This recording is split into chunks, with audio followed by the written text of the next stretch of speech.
Todos conhecemos o nome do primeiro dos planetas do nosso sistema solar. Mercúrio foi visto pela primeira vez nos tempos antigos e carrega o nome de um deus romano. Sabemos de sua existência há milhares de anos. Não está relegado à escuridão do espaço, mas graças à sua posição ao lado do Sol, é constantemente banhado por uma brilhante luz. E, no entanto, é o menos explorado planeta rochoso do Sistema Solar, tendo sido visitado apenas por 2 sondas em toda a nossa história espacial. Mas qual é a razão disso? É um planeta desinteressante? O que realmente sabemos sobre Mercúrio? Quais são suas características e história? E como aprendemos sobre isso? Quando você pensa sobre as características físicas de Mercúrio, talvez você imagine o planeta mais próximo do Sol como uma gigante rocha, apenas flutuando no espaço. Você não estaria totalmente errado, mas confesso que Mercúrio pode ser muito mais interessante do que imaginamos à primeira vista. Por exemplo, quando olhamos para ele, é fácil comparar a nossa Lua, mas Mercúrio é visualmente muito mais atraente. Olhe para ele em sua verdadeira face. A primeira coisa que percebi é que ele realmente tem uma cor. Não são apenas diferentes tons de cinza. Bem, você sabia, por exemplo, que Mercúrio consiste principalmente de 70% de materiais metálicos e 30% de minerais silicatos? Então, na realidade, é mais metálico do que rochoso. Por esse motivo, a densidade de Mercúrio é a segunda maior no Sistema Solar, com 5,427 gramas por centímetro cúbico, pouco menos do que a Terra, o mais denso planeta, com densidade de 5,515 gramas por centímetros cúbicos. Se Mercúrio tivesse o mesmo tamanho da Terra, teria a mesma força gravitacional em sua superfície. Mas, com seu tamanho, sua gravidade superficial é de apenas 3,7 metros por segundo ao quadrado. Comparado à Terra, seria algo parecido com isso. Isso significa que a gravidade da superfície de Mercúrio é apenas ligeiramente menor do que a gravidade em Marte. E considerando que Marte é um planeta muito maior, isso já nos diz algo sobre a densidade de Mercúrio. Antes de deixarmos de lado o assunto do tamanho de Mercúrio, quero mostrar uma última comparação. Veja Ganimedes ao lado de Titã, em contraste com Mercúrio. Ganimedes é a maior lua do Sistema Solar, e também a maior lua de Júpiter, enquanto Titã é a maior lua de Saturno e é a segunda maior lua do Sistema Solar. Essas 2 luas são maiores que Mercúrio, como você pode ver aqui, mas a sua massa é menor. Se você olhar atentamente para a superfície de Mercúrio, verá que sua aparência é semelhante à da nossa Lua. Mercúrio mostra extensas planícies com muitas crateras, indicando que foi geologicamente inativo por bilhões de anos.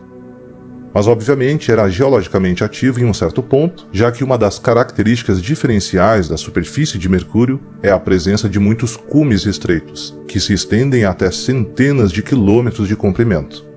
Vamos falar mais sobre isso no decorrer desse vídeo. E uma coisa distinta que você notará sobre Mercúrio é essa enorme cratera em sua superfície, a Bacia Caloris, com um diâmetro de 1.550 quilômetros. O impacto que criou a Bacia Caloris foi tão poderoso que causou erupções de lava e deixou um anel concêntrico com mais de 2 quilômetros de altura ao redor da cratera de impacto. Na antípoda da Bacia Caloris, existe uma região de terreno montanhoso incomum conhecida como terreno esquisito.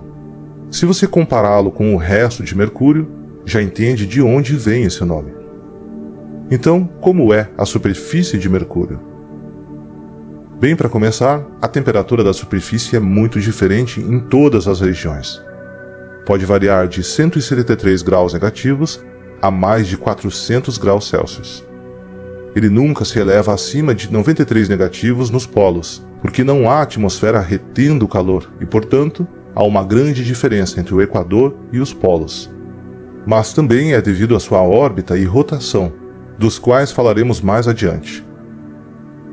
Os pontos subsolares atingem cerca de 400 graus Celsius, enquanto no lado escuro do planeta a temperatura média é de 163 graus negativos. Como Mercúrio é muito pequeno e quente para que a sua gravidade retenha qualquer atmosfera por períodos significativos de tempo, ele não é capaz de reter o calor que recebe por estar tão perto do Sol. E é por isso que o lado escuro do planeta é muito mais frio do que o lado iluminado pelo Sol. Mercúrio, porém, tem uma exosfera que é como uma atmosfera muito, muito fina, onde moléculas estão gravitacionalmente ligadas a ele. Mas a densidade é tão baixa que não se percebe um comportamento de um gás, já que essas moléculas não colidem uma com a outra. Nessa imagem você pode ver a prova de que Mercúrio tem uma exosfera. Quando os ventos solares atingem o planeta, eles arrancam certos átomos da exosfera e o que resta é essa trilha de átomos entrando no espaço. Até um certo ponto, todos os planetas têm uma espécie de trilha ou cauda. A Terra tem uma exosfera, mas está a 600 km acima da superfície. É realmente o ponto em que o espaço e a atmosfera se encontram. Agora, no caso de Mercúrio, essa exosfera não é de todo estável. Os átomos são continuamente perdidos e reabastecidos de várias fontes. Discutiremos mais sobre isso adiante. Recentemente, a NASA conseguiu confirmar que as crateras no Polo Norte contêm gelo d'água. Mercúrio também tem algo que falta a Marte: uma magnetosfera ou um campo magnético em todo o planeta. Mas sua magnetosfera possui apenas cerca de 1,1% a força da magnetosfera da Terra, mas ainda é forte o suficiente para desviar uma grande parte do vento solar ao redor do planeta. Mercúrio tem a órbita mais excêntrica de todos os planetas. A sua distância do Sol varia de 46 a 70 milhões de quilômetros. Mercúrio leva cerca de 88 dias terrestres para completar uma órbita ao redor do Sol. Ele também tem uma ressonância orbital de 3:2 da rotação do planeta em torno de seu eixo. Isso significa que ele gira 3 vezes ao redor de seu eixo para cada 2 órbitas que gira ao redor do Sol. Leva cerca de 59 dias terrestres para Mercúrio girar em seu eixo uma vez, o que chamamos de dia sideral. Por pura coincidência, isso é quase exatamente a metade de seu período sinódico em relação à Terra, que é de 116 dias. Portanto, entre as conjunções da Terra e Mercúrio, Mercúrio gira em seu eixo exatamente 2 vezes. Historicamente, houve um grande problema com isso. Por causa dessa coincidência, acreditávamos que Mercúrio estava travado em relação ao Sol por mais tempo. Mercúrio orbita próximo ao Sol, o que significa que sempre foi complicado para os astrônomos dar uma boa olhada nele durante a maior parte do ano. Quando finalmente chegasse a um bom ângulo de visão de nossa perspectiva, daríamos uma olhada na face do planeta. 118 dias depois, daríamos outra olhada durante esse alinhamento de observação principal e veríamos a mesma face novamente. Então isso mostrava que Mercúrio estava travado em relação ao Sol. O que os astrônomos não perceberam é que Mercúrio girou exatamente 2 vezes em seu eixo durante esse período. Não foi até observações de radar do planeta que descobrimos que ele gira um pouco mais rápido do que orbita. Essa ressonância orbital de 3:2 significa que, se você estivesse realmente em Mercúrio, pareceria que um dia, de nascer a nascer do Sol, ou o que é chamado de dia solar, são 2 anos mercurianos. De pé em Mercúrio seria algo parecido com isto. Você vê o Sol nascer muito rápido, mas quando se aproxima do meio-dia, diminui a velocidade e até começa a retroceder antes de continuar novamente ao pôr do Sol. Como você pode ver, isso levou um ano inteiro, o que significa que a noite em Mercúrio também leva um ano. O Sol começa a retroceder no céu porque aproximadamente 4 dias terrestres antes de seu periélio, a velocidade em que Mercúrio gira em torno de sua órbita se iguala à velocidade em que está girando ao redor do seu próprio eixo. Assim, o movimento do Sol aparenta ser estacionário.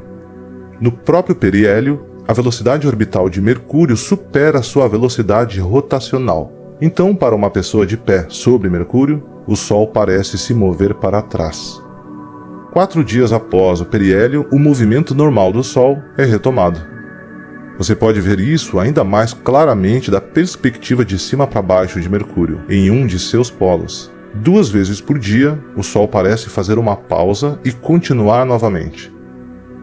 Outra coisa a se notar sobre a órbita de Mercúrio é que ela é inclinada em 7 graus em relação ao plano da órbita da Terra.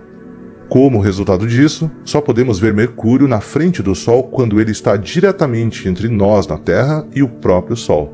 E porque sua órbita é inclinada em 7 graus, isso acontece apenas uma vez a cada 7 anos. E finalmente, sobre a rotação de Mercúrio, sua inclinação axial é quase zero. O melhor valor medido chega a ser tão baixo quanto 0,027 graus. Isso é ainda menor que o de Júpiter, que foi medido em 3,1 graus. E que tal ver a Terra de Mercúrio? Bem, aqui estamos nós. Com apenas alguns pixels de largura, essa foto foi tirada da sonda Messenger há alguns anos atrás, e cada um de nós estava nessa foto. Mas o que era a Messenger e por que é tão importante? Bem, vamos começar com um pouco de contexto.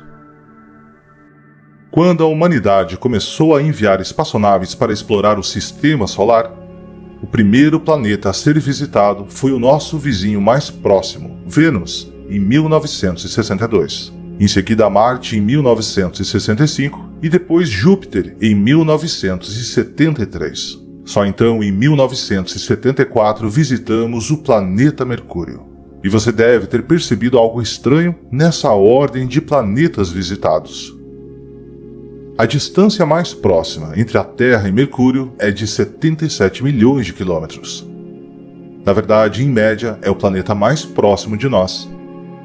A distância mais próxima entre a Terra e Júpiter é de 588 milhões de quilômetros, quase 8 vezes a distância entre a Terra e Mercúrio.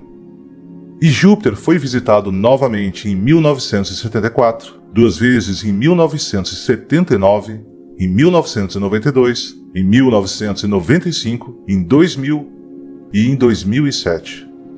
Múltiplas missões foram lançadas para Saturno, Urano, Netuno, para cometas e asteroides, enquanto Mercúrio não recebeu nenhuma missão por 30 anos. É porque ele foi considerado um planeta nada interessante? Descobrimos tudo sobre ele com aquela única e primeira missão? Na verdade, não. Essa primeira missão foi um sobrevoo que mapeou apenas cerca de 40 a 45% da superfície de Mercúrio. A verdadeira razão é que Mercúrio é um dos planetas mais desafiadores para se visitar em todo o nosso sistema solar. E por quê? Bem, Mercúrio é o mundo infernal. Devido à sua proximidade com o Sol, sua temperatura de superfície atinge máximas de 430 graus Celsius. Portanto, qualquer sonda que o visita precisa ser altamente resistente ao calor. Mas essa mesma proximidade do Sol significa que qualquer sonda lançada em sua direção irá acelerar cada vez mais rápido justamente pela imensa atração gravitacional de nossa estrela. E usar combustível de foguete para desacelerar essa atração do Sol seria algo como nadar contra a maré. Combater a gravidade do Sol exigiria muito combustível armazenado em uma sonda espacial de pequeno porte, e desacelerar a sonda o suficiente para ser capturada pela órbita de Mercúrio parecia uma tarefa impossível. Era uma questão de peso. O peso é uma limitação desafiadora quando se trata de espaçonaves. Quanto mais pesada uma nave, maior o foguete necessário para tirá-la de órbita da Terra, e mais caro tudo se torna. Os cientistas tentam manter tudo o mais leve possível para reduzir esse custo. Como o combustível ocupa alocações de peso preciosas que poderiam ser usadas para levar instrumentos científicos, os cientistas tentam pegar apenas o necessário para ajudá-los a completar a sua jornada. No entanto, por cerca de 30 anos, os cientistas não conseguiram pensar em nenhuma maneira de colocar combustível suficiente em uma sonda para fazê-la desacelerar o suficiente para entrar na órbita de Mercúrio, especialmente se eles também quisessem equipamentos científicos a bordo. Mesmo após o sucesso das missões de sobrevoo de Mercúrio pela Mariner 10 em 1974 e 1975, a exploração de Mercúrio foi deixada em segundo plano. Mas, em 1985, um especialista em mecânica orbital chamado Chen Wang-Ye percebeu que havia uma maneira de colocar uma sonda na órbita de Mercúrio sem a necessidade de novas tecnologias. Ele elaborou uma rota particular que um orbitador poderia seguir ao redor do sistema solar, que o reduziria o suficiente para entrar na órbita de Mercúrio com apenas algumas correções de curso.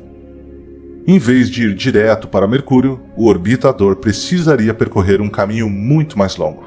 Mas o quão longe ele precisaria ir? No modelo de Chen Wanyan, uma nave orbitaria o Sol cerca de 15 vezes, passando pela Terra uma vez, passando por Vênus 2 vezes e por Mercúrio 3 vezes, antes de finalmente desacelerar o suficiente para entrar na órbita na sua 4ª passagem. Todos esses voos planetários seriam essenciais. Ao deslizar sobre a atmosfera desses planetas, a sonda teria sua velocidade reduzida pelo arrasto atmosférico e pela atração gravitacional dos planetas. A rota inteira cobriria absurdos 7,9 bilhões de quilômetros e levaria 6 anos e meio. As descobertas de Chen Wanyan não foram imediatamente aceitas, mas em 1998 a NASA começou a se interessar pela ideia e, depois de confirmar a viabilidade da rota, decidiu lançar a sonda Messenger em 2004. A sonda Messenger, ou do inglês Superfície de Mercúrio, Ambiente Espacial, Geoquímica e Alcance, tinha apenas 1,8 metros de comprimento e 1,3 metros de largura e pesava 1.100 quilos. E isso é pequeno e leve para uma missão típica da NASA. Só para comparar, a sonda Juno tem 20 metros de comprimento. A Messenger foi equipada com um poderoso propulsor, um escudo térmico de cerâmica para proteção solar, 2 painéis solares e um conjunto completo de equipamentos científicos para imagens e medição de dados de Mercúrio. Os cientistas esperavam aproveitar essa oportunidade para aprender o máximo que pudessem sobre a composição química da superfície de Mercúrio, sua história geológica, seu campo magnético e seu núcleo, além de muitas outras coisas. A Messenger passou seu primeiro ano no espaço fazendo uma órbita ao redor do Sol antes de se encontrar novamente com a Terra. Isso deu aos cientistas a chance de testar seu equipamento com um corpo astronômico conhecido para ter certeza de que não havia erros e para fazer os ajustes necessários. A Messenger tirou algumas fotos da Terra e da Lua e também testou seus outros equipamentos para fazer leituras de nossa atmosfera e magnetosfera. Felizmente, tudo estava funcionando perfeitamente. Quando começou a seguir em direção ao Sol, a Messenger empregou uma técnica inteligente para ajudar a reduzir sua aceleração em direção à nossa estrela. Ela usava seus painéis solares para captar a radiação solar, como as velas de um navio podem capturar o vento. A radiação solar que atinge um objeto pode servir como um método de propulsão, empurrando-o ligeiramente. Embora esse empurrão seja muito pequeno, por a Messenger ter uma jornada tão longa, essa força realmente foi de grande ajuda. Tirar o máximo proveito desse fenômeno foi uma das maneiras pelas quais a Messenger foi capaz de economizar propelente e desacelerar naturalmente. O próximo marco notável da jornada da Messenger veio em 2006, quando fez o seu primeiro sobrevoo de Vênus. Infelizmente para os cientistas, esse marco chegou em um momento em que Vênus estava exatamente no lado oposto do Sol pela Terra, o que significava que a sonda não estava em contato por rádio. Ela registrou algumas fotos do planeta para envio futuro, mas infelizmente não foi capaz de realizar nenhum experimento científico. No entanto, em 2007, ela sobrevoou Vênus novamente. Naquela época, outra espaçonave estava orbitando Vênus, a Venus Express da ESA. A Messenger e a Venus Express aproveitaram a oportunidade para trabalhar juntas, realizando as primeiras medições simultâneas das características do planeta. Mas então ela foi para o seu objetivo principal, Mercúrio. A Messenger fez o seu primeiro sobrevoo por Mercúrio em 14 de janeiro de 2008, com tudo correndo bem. O mesmo aconteceu com o seu segundo sobrevoo, mas durante o terceiro sobrevoo em 2009, algo deu errado. A Messenger entrou em um modo de segurança, um modo projetado para garantir o funcionamento dos sistemas em caso de erros. Seria algo realmente decepcionante ter chegado tão longe apenas para falhar em suas últimas fases. A Messenger permaneceu em modo de segurança por pelo menos 7 horas, o que certamente foi de grande estresse para todos os cientistas envolvidos na missão. Além disso, a sonda teve de passar pela sombra de Mercúrio durante esse sobrevoo, ou seja, precisaria contar com a energia de suas baterias por pelo menos 18 minutos, algo que não havia sido projetado no gerenciamento de energia do software da missão. Felizmente, o computador da Messenger foi reiniciado assim que a energia dos painéis carregou a bateria, e ela foi capaz de continuar com a sua missão girando em torno do Sol mais uma vez, antes de finalmente entrar na órbita de Mercúrio em 11 de março de 2011. A sonda assumiu uma órbita elíptica ao redor de Mercúrio, alternando entre 200 km e 15.000 km. Isso ocorre porque Mercúrio age como um espelho solar gigante, irradiando o calor de volta para o espaço. Estar perto demais de Mercúrio apresentava sérios riscos para a Messenger, já que o seu escudo térmico foi projetado para protegê-la da radiação solar que é 7 vezes maior do que na Terra. Então, essa órbita elíptica permitia um afastamento do planeta a cada 12 horas, garantindo o resfriamento de todo o conjunto. A Messenger passou os próximos 4 anos em órbita, excedendo em muito as expectativas dos cientistas para a missão, já que originalmente havia sido planejado para durar apenas 1 ano. Antes do lançamento, os cientistas esperavam que a Messenger registrasse pelo menos 1.000 fotos ao longo de sua missão.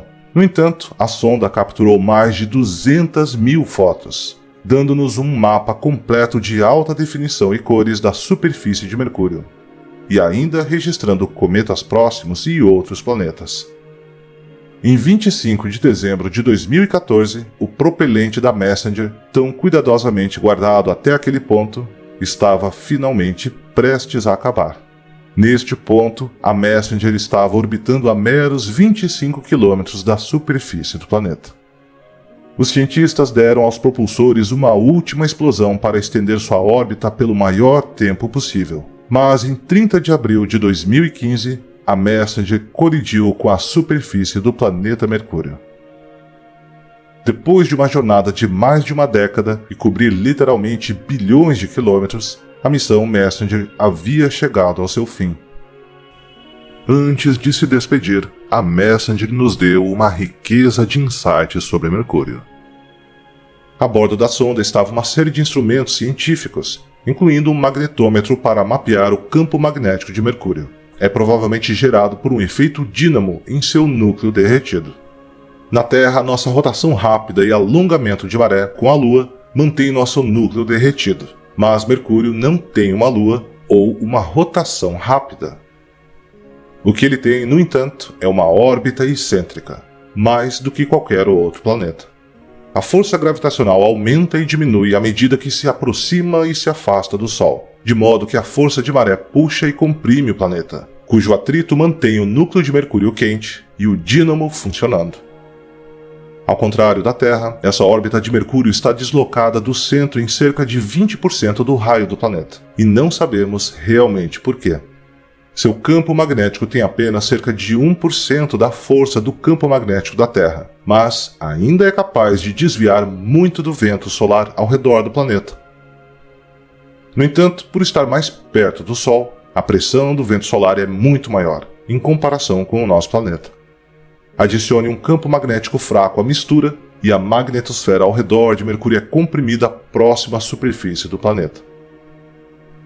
Na Terra, por outro lado, esse campo se estende muitas vezes o diâmetro do planeta para longe da superfície. Curiosamente, esses fatores tornam a magnetosfera de Mercúrio altamente dinâmica. Mas o que isso acarreta? Bem, por um lado, os eventos de reconexão são 100 vezes mais comuns em Mercúrio do que em torno da Terra. Os eventos de reconexão ocorrem quando as linhas do campo magnético se juntam conforme o vento solar carregado empurra a magnetosfera de um planeta. Quando isso acontece, permite que algumas dessas partículas carregadas invadam a magnetosfera do planeta, entrando em uma região do plasma na cauda magnética do planeta. Os fluxos que você vê nessa simulação na região do plasma são de eventos de reconexão. Outra característica da magnetosfera que a Messenger detectou foram explosões energéticas de elétrons, produzindo centenas de milhares de electronvolts de energia. À medida que a sonda orbitava Mercúrio, registrou milhares desses eventos, e misteriosamente eles foram localizados principalmente no hemisfério norte, comprimidos em direção ao planeta ao longo do lado voltado para o Sol. Este é ainda um campo de estudo em andamento. No entanto, os cientistas acreditam que esses elétrons foram acelerados por meio de rupturas na cauda magnética e seguem a direção do campo magnético do Polo Sul para o norte. A sonda Messenger também carregava uma grande variedade de espectrômetros. Os espectrômetros são importantes para detectar a composição dos depósitos minerais na superfície, sem a necessidade de realmente colher uma amostra. Os espectrômetros também podem ser usados para detectar as partículas na atmosfera. Mercúrio não possui uma atmosfera, por assim dizer. Em vez disso, tem uma exosfera, ou uma atmosfera extremamente tênue. É tão fina que as partículas dentro dela não interagem entre si. Mas o que a Messenger descobriu sobre a relação dessa exosfera com a superfície realmente surpreendeu os cientistas. Mercúrio não é apenas um planeta rochoso torrado pelo Sol. Ele está coberto de substâncias voláteis. Parece estar coberto de potássio, magnésio, enxofre, sódio e cloro, em um nível mais alto do que qualquer outro planeta rochoso, e também em um nível muito mais alto do que encontramos em nossa Lua. O fato de que suas proporções voláteis têm mais em comum com Marte do que com a Terra e Vênus refutaram muitas das teorias de formação do Sistema Solar que existiam antes da Messenger chegar a Mercúrio. Esses voláteis são lançados pela radiação do Sol, mais no Equador do que perto dos polos, o que pode explicar por que na superfície algumas substâncias como o potássio são mais abundantes no hemisfério norte do que ao redor do Equador. É muito mais quente em Mercúrio ao redor de seu equador do que nos polos, de modo que o potássio ali teria sido aquecido o suficiente para que grande parte dele se perdesse na superfície para a exosfera. Já a exosfera contém muitas das partículas que você também encontraria na superfície, como sódio, potássio e as outras que mencionei. E essa exosfera não é nada estável. O vento solar pega e carrega muitas partículas carregadas, e a pressão da luz solar também empurra muitas das partículas neutras para longe. Não fossem os processos que reabastecem a exosfera, Mercúrio perderia tudo para o espaço em um período de tempo relativamente curto. Embora a maioria das substâncias certamente venha da superfície do planeta, ela também contém outros elementos como hidrogênio e hélio, que não podem ser encontrados lá. Então, de onde eles vieram? Bem, como você deve saber, o Sol é feito predominantemente de hidrogênio e hélio, e curiosamente, o vento solar carrega essas partículas para Mercúrio. Parte do vento solar é capturado na exosfera e permanece por um tempo. Até onde sabemos, esta é a única grande fonte de hidrogênio e hélio na exosfera de Mercúrio. As partículas que são removidas também foram detectadas pela Messenger. Nessas imagens, vemos o cálcio, um processo desconhecido que significa que é muito mais prevalente na exosfera durante o amanhecer do que ao anoitecer, e o magnésio fluindo do lado noturno do planeta. Na verdade, a cauda de Mercúrio já é conhecida há algum tempo. Nessas imagens, os íons de sódio se destacam à medida que se afastam do planeta, fazendo com que Mercúrio pareça um cometa. Incrivelmente, se você olhasse para o céu noturno em Mercúrio, veria um brilho amarelo fraco, que lembraria a poluição luminosa causada pelas luzes de uma cidade aqui na Terra. E essa cauda é sazonal. A órbita excêntrica de Mercúrio significa que sua distância ao Sol varia ao longo do ano e conforme ele orbita, sua velocidade orbital também muda. Portanto, o momento de maior emissão de sódio é, na verdade, quando Mercúrio está a meia distância do Sol. Havia uma outra substância curiosa encontrada na exosfera de Mercúrio que os cientistas realmente não esperavam: vapor d'água. Isso pode vir de caudas de cometas à medida que passam, ou pode vir de depósitos de gelo que a sonda detectou ao redor dos polos do planeta. Surpreendentemente, o gelo de água pode existir nesse planeta chamuscado, mas apenas na parte inferior das crateras permanentemente sombreadas, para sempre protegidas da interação direta com os raios de luz do Sol. O famoso radiotelescópio de Arecibo já havia detectado regiões altamente reflexivas ao redor dos polos, e conforme as imagens da Messenger chegavam, essas regiões combinavam com regiões de sombra permanente no fundo de grandes crateras. As estimativas colocam a quantidade de gelo de água encontrada em Mercúrio em 1 quatrilhão de quilos. Isso não é tanto para os padrões da Terra, mas seria um impulso significativo para qualquer colônia em busca de água por lá. Outras características surpreendentes também foram encontradas na superfície de Mercúrio. Hollows ou ocos foram encontrados dispersos por toda parte. Este é um recurso exclusivo de Mercúrio. Embora não tenhamos certeza do que os causa, eles podem ser substâncias voláteis em sublimação e são exclusivos de Mercúrio simplesmente devido à proximidade de Mercúrio ao Sol, e parece ser um processo geológico ativo, e aparentemente algumas das características mais recentes do planeta, e certamente não são o resultado de impactos de meteoros. Há muito mais acontecendo na superfície de Mercúrio. Antigos fluxos de lava seca, evidência de atividade vulcânica, crateras de impactos maciços de asteroides que aqueceram sua superfície, e, surpreendentemente, as escarpas finas que evidenciavam seu gradual resfriamento.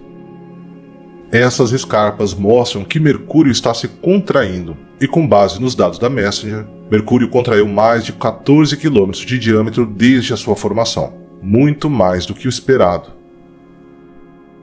Todas essas descobertas ainda emocionam os cientistas e entusiastas, e curiosamente, com todo esse sucesso da missão Messenger, ainda é uma missão pouco conhecida pelo público. Talvez a missão Bepi-Colombo da ESA, que já está a caminho de Mercúrio, capture melhor a imaginação do público quando chegar lá em 2025. Vamos voltar a quando o planeta era mais quente. Tão quente, de fato, que se torna necessário fazer uma pergunta importante. O que acontece quando um planeta derrete? Para Mercúrio, o planeta mais próximo do nosso Sol, esta não é uma pergunta qualquer.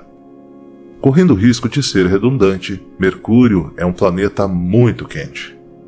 Com temperaturas diurnas chegando a incríveis 430 graus Celsius, a temperatura de algumas fogueiras a lenha, as rochas e a poeira na superfície de Mercúrio assam sob um escaldante calor que os submete a seus limites. E não é o planeta mais quente do Sistema Solar. Essa honra vai para Vênus, graças à sua espessa atmosfera. O planeta Mercúrio que conhecemos hoje esfriou consideravelmente ao longo dos anos. Há gelo em suas calotas polares e discutimos os sinais em sua superfície que mostram que ele se contraiu ao longo do tempo à medida que seu interior ficava mais frio. Então, como era naquela época?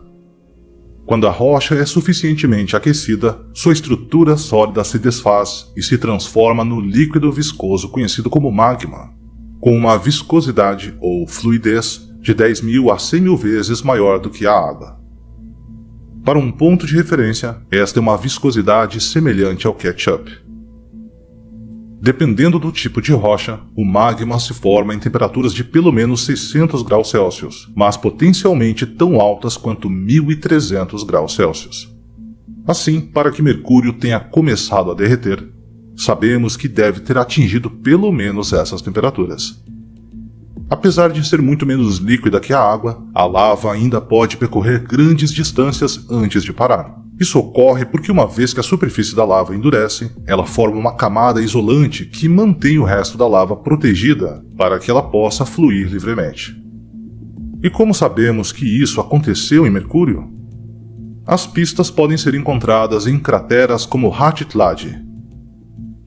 Os cientistas estimam que Hathlad seja uma cratera relativamente jovem, provavelmente com menos de 1 bilhão de anos, com paredes bem preservadas e um piso relativamente livre de outros impactos posteriores. É grande, mais de 25 km de diâmetro.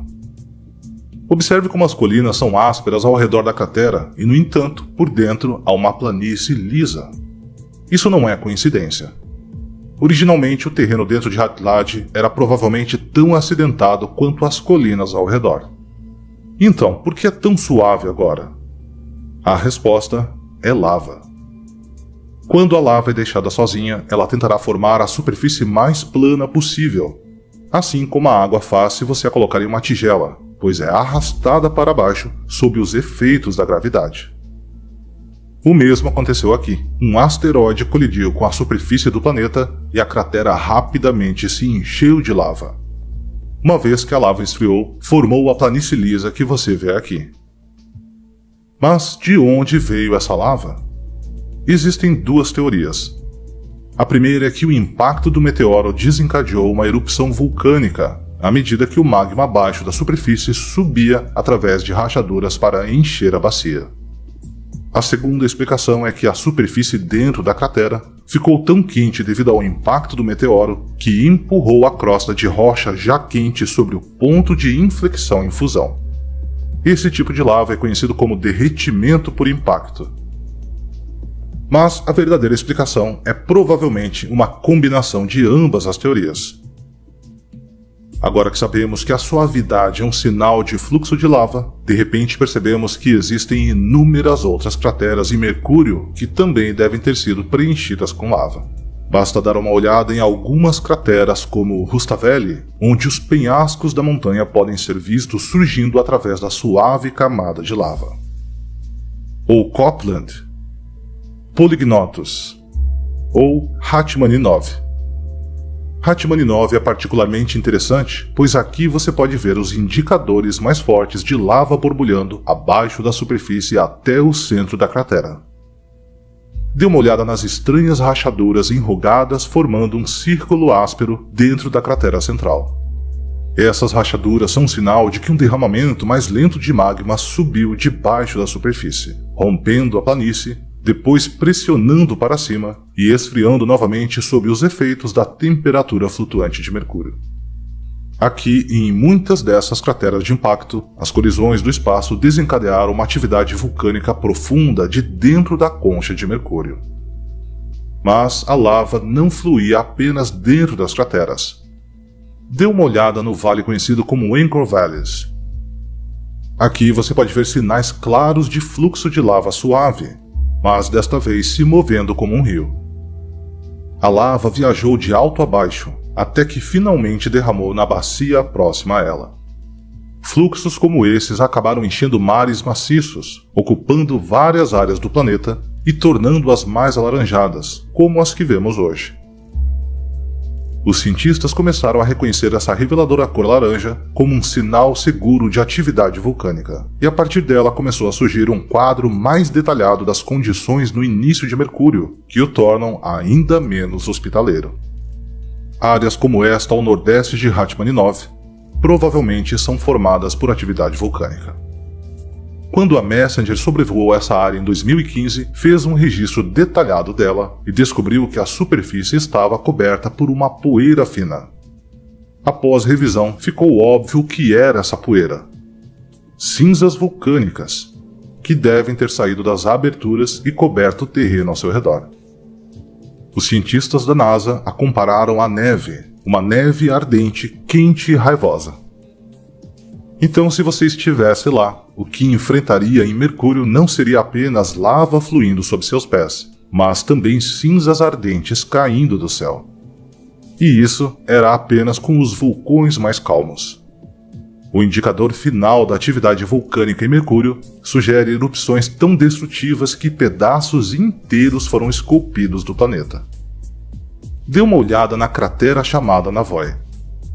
Esta não é uma cratera de impacto. Quando uma cratera é formada em uma superfície dura, que não é suficientemente quente para derreter em lava, geralmente forma-se um pico central. Isso ocorre porque quando as paredes da cratera subitamente se encontram expostas, a gravidade de repente exerce sua força sobre todas as partículas soltas, que descem pelas paredes da bacia recém-escavada em direção ao centro. Uma vez lá, tendo acumulado impulso, colide com todas as rochas e o deslizamento de terra que está ocorrendo do outro lado da cratera. Os dois lados se encontram e todo esse impulso e energia os forçam a continuar se movendo na única direção possível, para cima. Você vê esse mesmo efeito com mais clareza quando joga uma grande pedra na água. A água da bacia recém-formada corre para preencher a lacuna, mas depois colide com a água do outro lado e tudo dispara para cima em um poderoso respingo secundário. Mas, ao contrário da água, a areia e a rocha solta de uma cratera não se nivelam, mas formam um pico central. Dependendo do ângulo em que o meteoro impactou, esse pico é perfeitamente arredondado ou possivelmente em forma de gota. No entanto, a formação central elevada de Navoi não é nenhuma dessas coisas. Enquanto os cientistas olhavam para isso, eles chegaram à conclusão de que esta cratera não foi formada por um impacto. Em vez disso, foi esculpido pela força de um vulcão em erupção. Com 66 km de diâmetro, a quantidade de força explodindo para cima que teria sido necessária para esculpir essa cratera e espalhar seus restos por quilômetros ao redor deve ter sido realmente massiva. Imaginem a cena: meteoros chovendo do céu, derrubando as rochas em que pousaram sobre o ponto de fusão. Vulcões irrompendo ou enchendo a paisagem lentamente com magma borbulhante em lagos e rios flamejantes, ou sufocando o ar com cinzas ardentes, não que houvesse qualquer ar, além dos espessos gases tóxicos emitidos pelas erupções. E mesmo o chão em que você estivesse pisando poderia explodir a qualquer momento sob seus pés. Era assim quando um planeta estava derretendo. Mercúrio está quieto agora. Até onde podemos dizer, não há mais vulcões ativos no planeta. Embora o Sol ainda o aqueça fortemente, a fúria desenfreada que se alastrou sob sua superfície agora está suave e acalmada. No entanto, para todos aqueles que sabem olhar, a evidência desse passado turbulento ainda está lá, trancada no registro geológico. São as cicatrizes que contam a história de um passado violento.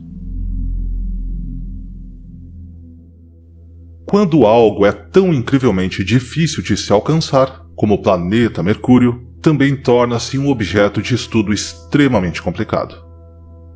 Essa é uma das razões pelas quais em toda a história humana houve apenas 2 missões a Mercúrio e com apenas mais uma a caminho. Mariner 10 em 1974, Messenger em 2011 e Bepi Colombo com chegada prevista para 2025. Destas 2 missões anteriores, apenas a Messenger entrou em órbita em torno de Mercúrio. E por isso é a única missão a nos dar fotos de perto da superfície do primeiro planeta do Sistema Solar. E curiosamente, mais de uma década depois, algumas das formações que vimos na superfície ainda são mistérios não resolvidos, enquanto outras formações nos dão dicas sobre o poder primitivo bruto do Sistema Solar em formação. Então vamos terminar dando uma olhada em algumas dessas misteriosas formações e ver que respostas podemos encontrar. Quando você olha para a superfície de Mercúrio, há algumas características que imediatamente se destacam à vista. Primeiro, sua cor. Mercúrio não é realmente monocromático, e sim salpicado de tons cinzas, cremes e beges, com seções e linhas mais claras. Acredita-se que essas seções mais escuras indicam altos níveis de grafite, o mesmo material usado em lápis. E as partes mais claras? Bem, vamos falar sobre elas mais tarde no vídeo. Além disso, você provavelmente notou outra característica presente em Mercúrio: suas crateras.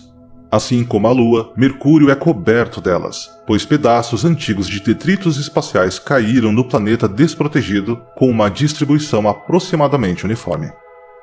Essas crateras oferecem fascinantes insights sobre a violenta história do planeta. Você pode ter uma noção da idade de uma cratera pela nitidez de suas bordas. As bordas afiadas e nítidas são provavelmente muito mais recentes do que as bordas mais antigas e ásperas, que tiveram mais tempo de transformação devido aos processos naturais que acontecem no planeta. Às vezes, os asteroides atingem o mesmo local de colisões mais antigas, criando crateras sobrepostas de diferentes idades, como estas aqui. Mas é na diferença entre essas crateras mais antigas e mais novas que temos nossa primeira pista fascinante sobre a superfície de Mercúrio. É um planeta ativo e fluido. Embora não exista uma atmosfera real para produzir o intemperismo que imaginamos, evidentemente, em uma escala de tempo astronômica, a superfície do planeta não permanece estática. Como mencionado anteriormente, Mercúrio está esfriando e, ao fazê-lo, sua superfície se agrupa em escarpas de quilômetros de extensão. Mas a superfície de Mercúrio não está apenas desmoronando, também está se alisando. Nesta cratera há evidências de que ocorreu uma queda. Enquanto cerca de 90 graus da parede da cratera mantiveram sua forma, os 270 graus restantes deslizaram ainda mais para o fundo da cratera, separando-se do resto da borda sob a força de seu próprio peso. Os cientistas não sabem ao certo por que isso aconteceu apenas em parte da cratera e não em toda ela. O solo é particularmente duro nesse canto inferior direito? Teria algo a ver com o ângulo em que o objeto impactador a atingiu? Nós realmente não sabemos. E essa é uma das coisas mais intrigantes sobre Mercúrio. E ainda há muito mais para descobrir. Aqui está outro fenômeno interessante. Em meus vídeos sobre a Lua, mencionei raios de crateras ou sistemas de raios. Essas linhas de aranha que irradiam de certas crateras também são uma parte proeminente da superfície de Mercúrio, com algumas se estendendo por mais de 400 km de diâmetro. Sua cor mais clara é um sinal de que o material levantado sob a superfície de Mercúrio é menos rico em grafite, ou pelo menos tem uma composição química diferente da superfície exposta ao Sol. Mas você sabia que, por um tempo, os cientistas não conseguiam explicar como essas linhas de aranha foram formadas? Quando testaram diferentes pesos, consistências de terreno e velocidades de impacto, não conseguiram recriar esses padrões em condições de laboratório. O que quer que eles tentaram, o material que eles levantavam sempre voltava para baixo em um círculo consistente, não linhas finas como teias de aranha. Os cientistas quebraram a cabeça por anos, mas agora parece que esse mistério foi resolvido. Em 2018, um cientista chamado Tapan Sabharwala estava vasculhando a internet e descobriu que um grupo de estudantes conseguiu recriar o padrão de linhas de aranha dos raios da cratera. Sabharwala estava animado, mas também confuso. Por que esses alunos foram capazes de gerenciar o que outros cientistas não conseguiram? Curiosamente, ele percebeu que este era um exemplo de cientistas sendo muito organizados. Antes de realizar seus testes em condições de laboratório, Sabharwala e outros pesquisadores sempre preparavam o experimento suavizando a areia em que o asteroide de teste estava impactando. Os alunos não realizaram esta etapa, deixando sua superfície de teste áspera. Isso fez sentido em retrospectiva, pois imita mais de perto o terreno acidentado da superfície de um planeta sem proteção. E como se vê, essa etapa foi muito importante para replicar em laboratório a formação desses raios. Para a formação dos raios da cratera, não é relevante a velocidade do impacto, o ângulo ou a composição da crosta. Só importa a forma da superfície e quão áspera ela é. Sabendo que é assim que essas linhas são formadas, podemos ter um vislumbre para o escopo de alguns dos impactos que atingiram Mercúrio em seu passado. Lembra que mencionei como alguns desses sistemas de raios se estendem por 400 km? Foram apenas os menores. Basta olhar para o sistema de raios originário da cratera conhecida como Hokusai. E esses raios devem ter sido criados a partir de um impacto incrível, pois suas linhas se estendem quase inteiramente ao redor da superfície de Mercúrio, que por sinal tem uma circunferência de 15.000 km. Embora não seja tão grande, o sistema de raios da cratera Debussy cobre mais de 1.000 km. Embora a Lua também tenha sistemas de raios, eles geralmente são menores que esses. De fato, um dos principais aspectos visuais distintivos de Mercúrio são esses sistemas de raios gigantes. Isso nos mostra que um dos processos formativos que explicam a superfície única de Mercúrio são os bombardeios incrivelmente poderosos. Visto que o Sol está tão próximo, os objetos capturados nessa intensa atração gravitacional colidiram com Mercúrio com muito mais força do que Mercúrio poderia produzir com sua própria gravidade. A atração gravitacional de Mercúrio é tão fraca em comparação com o Sol que Mercúrio normalmente não pode capturar objetos como luas. Em vez disso, eles são puxados. Esta é uma das razões pelas quais visitar Mercúrio é tão difícil para as naves espaciais. Mas isso não quer dizer que Mercúrio não possa impedir que tal objeto chegue ao Sol. Ele só precisa bloqueá-lo. No entanto, esta razão não pode explicar esta última formação. Dê uma olhada em uma das crateras mais fascinantes de Mercúrio, Apolodorus, e seus arredores Pantheon-Fosse. À primeira vista você pode pensar que não há nada de incomum na cratera Apolodorus, mas essas fraturas saindo do centro são um pouco incomuns. Existem algumas características estranhas aqui.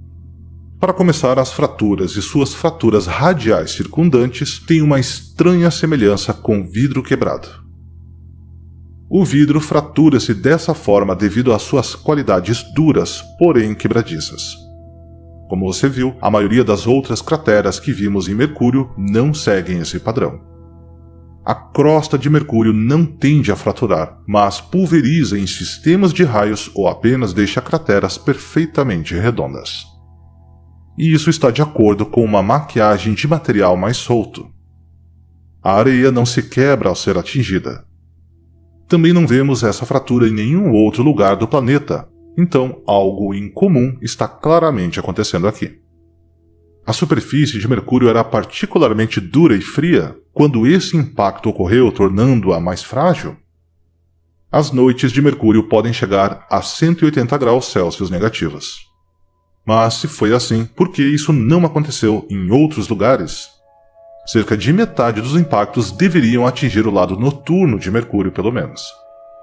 Quando olhamos mais de perto para Apolodorus, a cratera que você pode supor que é a causa das fraturas, notamos algo ainda mais estranho. Apolodorus não é exatamente o epicentro. Embora seja bem próximo, na verdade não se alinha.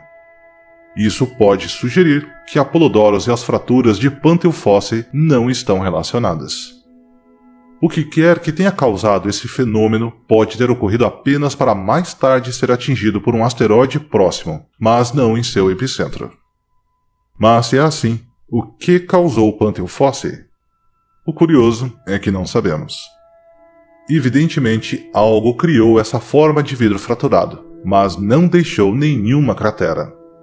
Isso pode implicar que não seja o resultado de algo que o atingiu de cima, mas talvez de baixo? Talvez esse seja o resultado de imensa atividade vulcânica, de repente pressionando e rachando a crosta? Isso é apenas um palpite. Ainda há muitos mistérios a serem encontrados na superfície de Mercúrio, e muitos outros insights fascinantes a serem adquiridos à medida que a ciência avança.